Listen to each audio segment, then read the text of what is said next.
আসসালামু আলাইকুম ওয়া রাহমাতুল্লাহি তাআলা ওয়া বারাকাতুহু। প্রিয় দর্শক বিন্দুরা, আশা করি আপনারা সকলেই অনেক অনেক ভালো আছেন ও সুস্থ আছেন। তো আপনারা অনেকেই প্রশ্ন করে থাকেন, নাপাক অবস্থায় রোজা হবে কি হবে না। তো নাপাক অবস্থায় রোজা ঠিকই হয়ে যাবে।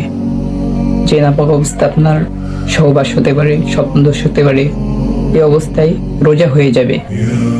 যদি আপনি ফজরের আগে গোসল করতে না পারেন, এ অবস্থায় রোজা হয়ে যাবে। কিন্তু ফজরের নামাজের আগেই গোসল করে নিতে হবে, পবিত্রতা অর্জন করতে হবে। হাদিসের মধ্যে এসেছে, নবী করিম সাল্লাল্লাহু আলাইহি ওয়াসাল্লাম রমজান মাসে অনেক সময় জুনুব অবস্থায় থাকতেন। এই জুনুব অর্থ বোঝানো হয় দুইটা জিনিসকে, একটা হচ্ছে স্বপ্নদোষ আর আরেকটা হচ্ছে সহবাস হওয়া।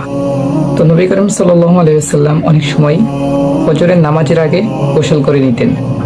গোসল করে নেওয়ার পরে তারপরে নামাজ আদায় করতেন। তো এখান থেকে আমরা বুঝলাম, আমরা জুনুব অবস্থায় থাকলেও আমাদের রোজা, আমাদের সাহরি হয়ে যাবে। অতএব নামাজের আগে আমাদেরকে গোসল করে পবিত্রতা অর্জন করতে হবে। ভিডিওটা যদি ভালো লাগে তাহলে লাইক করবেন, কমেন্ট করবেন, চ্যানেলের সাথেই থাকবেন।